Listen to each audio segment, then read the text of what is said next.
हम पढ़ रहे हैं टेस्ट योर नॉलेज। अब है पार्ट 2। इसमें क्वेश्चन नंबर 14 से स्टार्ट कर रहे हैं और चलेगा ये क्वेश्चन नंबर 25 तक। तो क्वेश्चन नंबर 14 है, which of the following statement is या are correct about El Nino southern oscillation ENSO। ENSO का फुल फॉर्म क्या है? El Nino southern oscillation. पहला है, the ENSO is a recurring climate pattern involving change in temperature of water in the central and the eastern tropical Pacific Ocean. El Nino and La Nina are the extreme phases of ENSO. A third phase called ENSO neutral exists between these two phases. तो इसमें कौन सा correct है? Option A only 1 and 2, option B only 1 and 3, option C only 2 and 3 and option D all 1, 2, 3 are correct. तो इसका answer है D, all of the above. सारी conditions होती हैं एनसो के लिए। तो जो एनसो है ये क्या है? ये क्लाइमेटिक पैटर्न है एनसो, जिसमें एल नीनो सदर्न ऑस्किलेशन कहते हैं। ये एक फ्लक्चुएशन को डिस्क्राइब करता है कि कैसे एटमॉस्फेयर चेंज हो जाता है ईस्ट सेंट्रल इक्वेटोरियल स्पेस में। इसका सिग्निफिकेंस क्या है? इसके दो सिग्निफिकेंस है। पहला तो ये है कि ये ग्लोबल का एटमॉस्फेरिक एयर सर्कुलेशन को चेंज कर देता है, और दूसरा ये इन्फ्लुएंस करता है टेम्परेचर को और रेनफॉल को वर्ल्ड वाइड। तो दो सिग्निफिकेंस है। पहला क्या है? ये एटमॉस्फेरिक सर्कुलेशन ही चेंज कर देता है, और दूसरा है कि रेनफॉल और टेम्परेचर चेंज हो जाता है वर्ल्ड वाइड। तो ये है एल नीनो सदर्न ऑस्किलेशन। ये एक फिनोमेना है, ठीक है। तो इसके अंदर जो है तीन स्टेट्स होती हैं। एक स्टेट होती है एल नीनो स्टेट, दूसरी स्टेट होती है ला नीना स्टेट, और तीसरा स्टेट होता है मिडिल स्टेट, उसे कहते हैं न्यूट्रल स्टेट। और जो एल नीनो और ला नीना है ये एक दूसरे के बिल्कुल एक्सट्रीम अपोजिट स्टेट है। जब जो है नॉर्मली इक्वेटर की साइड जो है गर्म रहता है और आपका पेरू कोस्ट पे जो है ठंडा रहता है, तो वो ला नीना कंडीशन है। पर अगर कभी बीच में जो है पैसिफिक ओशन गर्म हो जाता है और उससे जो है इक्वेटर, वो जो पेरू कोस्ट है वो भी गर्म हो जाता है, तो उससे सर्कुलेशन में चेंज आ जाता है और उससे एल नीनो कंडीशन आ जाती है। तो यह होता है El Nino ENSO circulation. Question 15. Consider the following fact about Pacific yew. Pacific yew was once called the graveyard tree in England and has a reputation for sudden death in both human and livestock. An anti-cancer drug, paclitaxel, is extracted from the bark of Pacific yew. Third, the Pacific yew is in danger of extinction. Which of the following statement is an are correct? कि 15 का A only 1 is correct, B 1 and 3 are correct, C only 2 and D 1, 2 and 3 all are correct.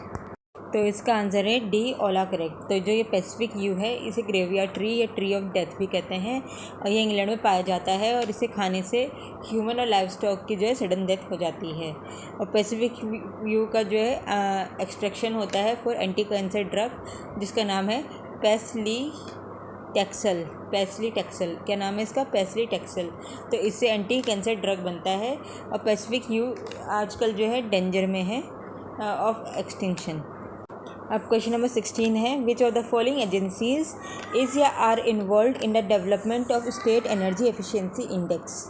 Option 1 NITI Aayog, 2 bureau of energy efficiency, 3 alliance for an energy efficient economy. और correct codes इसमें से क्या होंगे? A only 1, B only 2, C only 1 and 2 and D only 2 and 3। तो इसका 16th जो question है कि स्टेट एनर्जी एफिशिएंसी इंडेक्स में कौन डेवलप करता है, तो इसका आंसर है D, 2 and 3। State energy efficiency index develop करता है bureau of energy efficiency and alliance for an energy efficient economy. ये जो स्टेट एनर्जी एफिशिएंसी इंडेक्स है इसका भी जो रिसेंट डाटा 2021-2022 का आया है, और जो ये स्टेट एनर्जी इंडेक्स है ये रिलीज़ होती है ministry of power and new and renewable energy के द्वारा। किसके द्वारा रिलीज़ होती है? अगर पूछा गया कि स्टेट एनर्जी एफिशिएंसी इंडेक्स के द्वारा रिलीज़ होती है, तो रिलीज़ होती है ministry of power and new renewable energy से। और अगर डेवलप करेंगे बनाता कौन है, तो BEE bureau of energy efficiency बनाता है, और in association with alliance for an energy efficient economy, alliance for energy efficient economy, alliance for energy efficient economy, bureau of energy efficiency BEE, bureau of energy efficiency and alliance for energy efficient economy. तो ये दोनों मिलकर develop करता है और release करता है ministry of power and renewable energy. अब इसका काम क्या है, क्यों रिलीज़ किया जा रहा है स्टेट एनर्जी एफिशिएंसी इंडेक्स?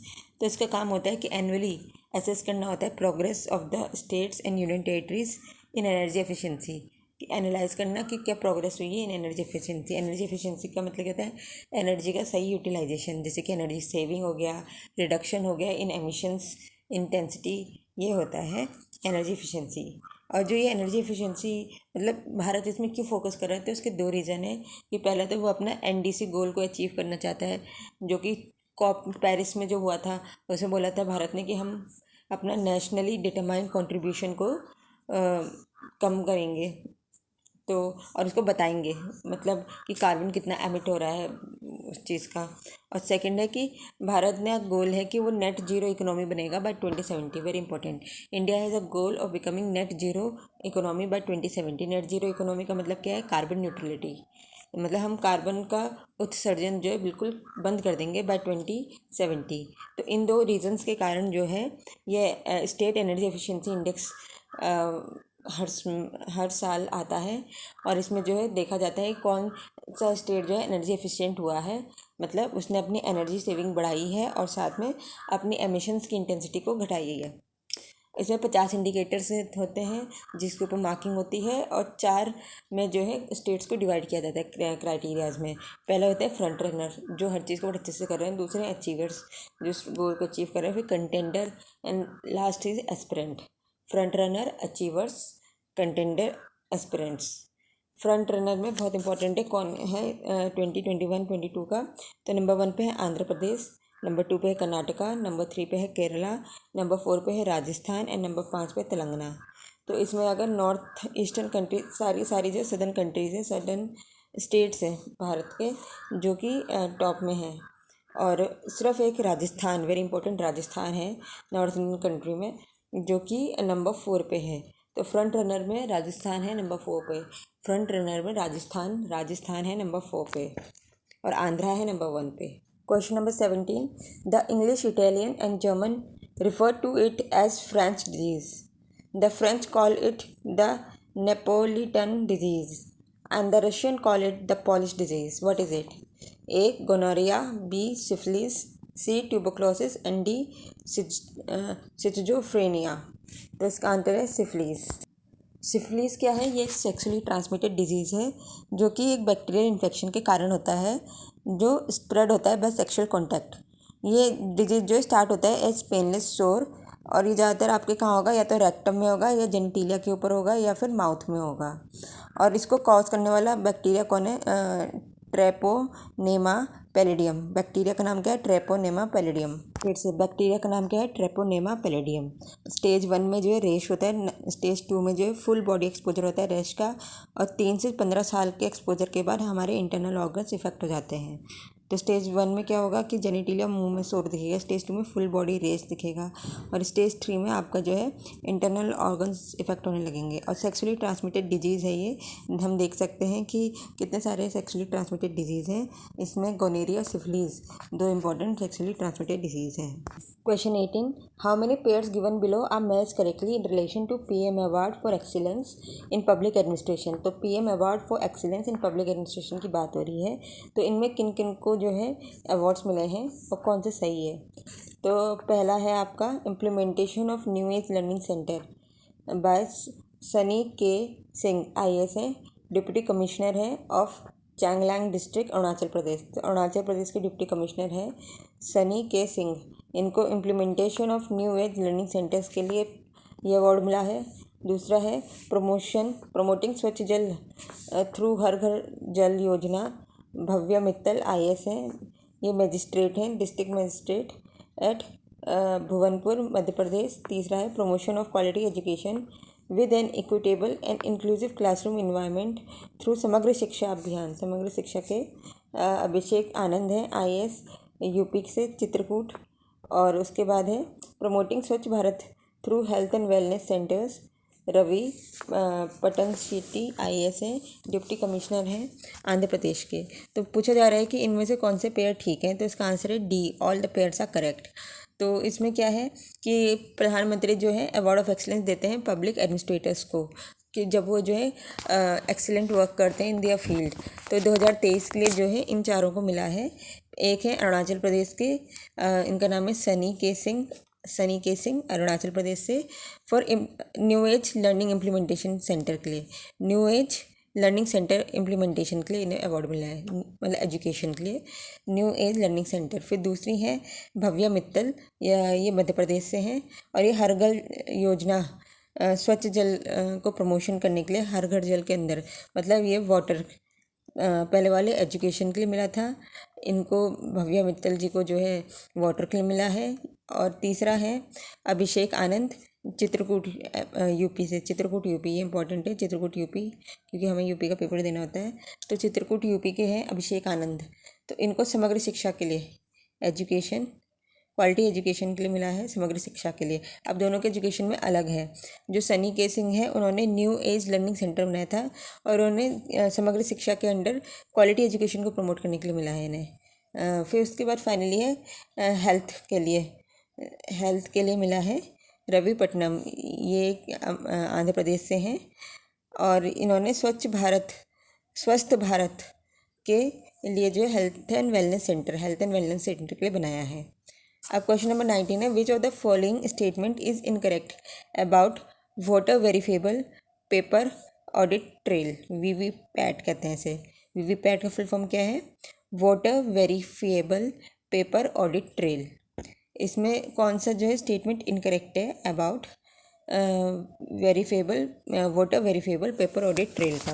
पहला है VVPAT machine are use during election process through EVM to verify the vote polls by a voter goes through correct candidate.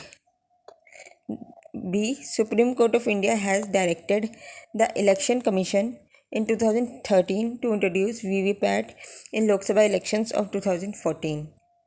तीसरा है VVPAT machine were used in all the poll boothing in Lok Sabha election 2014. और D है EVM electronic voting machine and VVPAT are part of election process in India. तो इनमें से कौन सा statement गलत है? तो स्टेटमेंट सी गलत है, जिसमें बोल रहे हैं कि वीवीपैट जो है सारी पोलिंग बूथ्स पे यूज़ हो गई थी लोकसभा इलेक्शन 2014 के। तो इसमें सही क्या है? सही ये है कि वीवीपैट क्या है, ये एक मशीन होती है जिससे हम इलेक्शन प्रोसेस में EVM को वेरीफाई कर सकते हैं। वीवीपैट एक मशीन है जो कि इलेक्शन प्रोसेस में यूज़ होती है टू वेरीफाई EVM कि जो वोट हैं वो सही वोटर के द्वारा करेक्ट कैंडिडेट को मिले हैं। तो EVM के वेरिफिकेशन के मतलब इलेक्ट्रॉनिक वोटर मशीन के वेरिफिकेशन के लिए voter verifiable paper audit trail का यूज़ होता है। और सुप्रीम कोर्ट ने इलेक्शन कमीशन से कहा था 2013 में कि वीवीपैट को लोकसभा इलेक्शंस के लिए 2014 में इंट्रोड्यूस किया जाए, और ये कुछ जगह पे इंट्रोड्यूस हुआ होगा। और EVM और वीवीपैट क्या हैं? These are the part of election process in India. Now let's understand what is VVPAT and how does it work. VVPAT का फुल फॉर्म है voter verifiable paper audit trail, और ये अटैच होता है to EVM से attached होता है। ठीक है, VVPAT क्या होता है? ये EVM से अटैच्ड होता है और ये अलाउ करता है वोटर्स को वेरीफाई करने के लिए कि जो उन्होंने वोट कास्ट किया है उसके लिए। इसके स्टेप 1 में क्या होता है? जब वोटर कास्ट करता है कुछ EVM में, एक स्लिप प्रिंट होती है VVPAT प्रिंटर में, जिसमें कंटेन होता है serial number, name and symbol of candidate voted. ठीक है, इसमें 3 चीज़ें होती हैं, serial number, name and symbol of the candidate voted step 1 में। जैसे ही EVM में कास्ट किया वोट एक इंडिविजुअल ने अपने कैंडिडेट के लिए। फिर स्टेप 2 में क्या होता है? ये जो है विजिबल होता है, VVPAT में विजिबल होता है 7 सेकंड के विंडो में कि देखो हमने सही जगह पे वोट किया है कि नहीं। स्टेप 3 में क्या होता है? प्रिंटर जो है स्लिप ऑटोमेटिकली को काट देता है और इसे एक सील्ड बॉक्स में अपने आप गिरा देता है। और स्टेप 4 क्या होता है कि इन प्रिंट आउट्स को जो है बाद में लेटर काउंट कर सकते हैं if needed. Operation Kaveri, it is related to A. evacuation of Indian citizens from war-torn Sudan, B. evacuation stranded Indian students from war-torn Ukraine, providing help in Turkey during earthquake, providing assistance in Nepal during earthquake. तो इनमें से कौन सा है? Operation is Kaveri is related to evacuation of Indian citizen war torn Sudan. Operation Kaveri Sudan से रिलेटेड है। Ukraine से ऑपरेशन गंगा था, टर्की से ऑपरेशन डोस्ट था। तो इसलिए जो operation Kaveri is related to Sudan. ठीक है, तो सूडान का है, सूडान जो है अफ्रीका में है। सूडान की राजधानी है खर्तूम। सूडान की राजधानी है खर्तूम। इजिप्ट जो है सूडान के नॉर्थ में है, और सूडान के ईस्ट में है रेड सी। रेड सी में और ये अगर हम बोलें अफ्रीकन कॉन्टिनेंट के नॉर्थ में सिचुएटेड है सूडान। और cause of problem in Sudan थी कि सूडान क्राइसिस हो गई 2019 में, जब मिलिट्री ने टेक ओवर कर लिया था वहाँ की गवर्नमेंट को।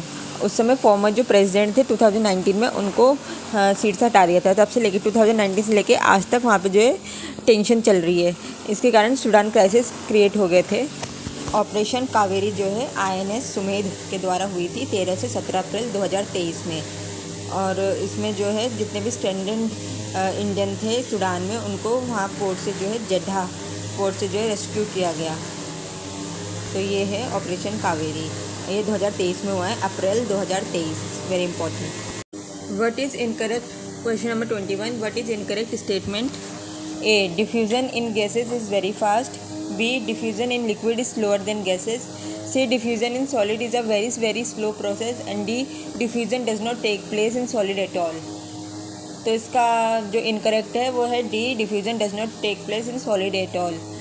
डिफ्यूज़न होता है सॉलिड, लिक्विड, गैस तीनों में होता है। So what is diffusion?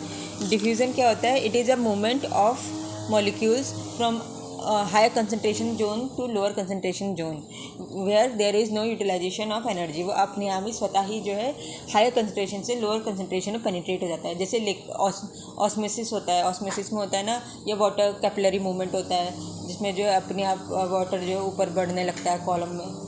तो ये सब डिफ्यूज़न का ही एग्जाम्पल है। अब सॉलिड्स में डिफ्यूज़न कहाँ होता है? तो इसका एग्जाम्पल है जैसे अगर हम ब्लैक बोर्ड में कुछ लिखें और 10-15 दिन तक जो है ब्लैक बोर्ड को छोड़ दें उस लिखे हुए को, तो जब हम ब्लैक बोर्ड को मिटाएंगे तो हम ऑब्जर्व करेंगे कि वो ब्लैक बोर्ड अच्छे से नहीं मिट रहा है, कहीं ना कहीं वो जो हमने लिखा था उसकी परछाई रह जाती है। तो वो डिफ्यूज़न है। चौक जो है डिफ्यूज़ हो गई ब्लैक बोर्ड में। तो that is an example of diffusion. Now next question is which of the following is not a property of non metal? A. Non-metal are strong. B. Non-metals are not malleable. C. Non-metals are bad conductor of heat and electricity. D. Non-metals are not lustrous. तो इसका सही example है ए। इसका सही answer है A. Non metals are strong. Non metals strong नहीं होते हैं, वो तो पाउडर के फॉर्म में होते हैं नॉन मेटल्स। और तो इसके सही आंसर क्या है नॉन मेटल की प्रॉपर्टीज़ में? कि non metal are not malleable, क्योंकि जो स्ट्रॉन्ग होता है वही डक्टाइल और मेलेबल होता है। डक्टाइल का मतलब होता है कि वायर की तरह खींच सकते हैं। मेलेबल का मतलब होता है कि शीट्स बन सकती हैं। तो जो नॉन मेटल होता है वो तो पाउडर जैसा होता है, तो वो मेलेबल हो ही नहीं सकता। फिर non metals are bad conductor of heat and electricity, बिल्कुल सही बात है। नॉन मेटल्स जो है लूजली एक दूसरे से उसके आयन्स अटैच्ड होते हैं, तो इसलिए वो इलेक्ट्रिसिटी और हीट को अच्छे से ट्रांसफर नहीं कर सकते। कंडक्शन उसमें अच्छे से नहीं होता है। वही मेटल में जो कंडक्शन अच्छे से होता है, इसलिए वो हीट इलेक्ट्रिसिटी के गुड कंडक्टर होते हैं। Where is non metals are bad conductors.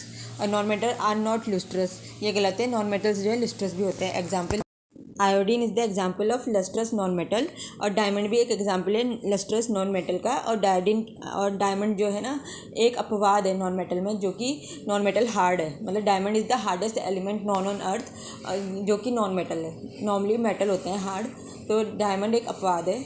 बाकी जो है नॉन मेटल जो है लस्ट्रस होते हैं, और इसका एग्जाम्पल है डायमंड एंड आयोडीन। फिर next question 24, which of the following is a correct about John Dalton? John Dalton described the color blindness. B. John Dalton presented atomic theory. Or 3. John Dalton was the first scientist to calculate the masses of atom of several elements. तो इसमें कौन सा सही है? Option A only 2, option B 1 and 2, option C 2 and 3, option D all 1, 2, 3। तो इसमें सही है जॉन डाल्टन के बारे में कि डी सारे 1, 2, 3। जॉन डाल्टन ने जो है कलर ब्लाइंडनेस के बारे में डिस्क्राइब किया था। याद करो, जॉन डाल्टन ने जो है कलर ब्लाइंडनेस के बारे में डिस्क्राइब किया था। जॉन डाल्टन ने एटॉमिक थ्योरी प्रेजेंट की थी 1808 में। ये इंपॉर्टेंट है, एटॉमिक थ्योरी जॉन डाल्टन की 1808 में।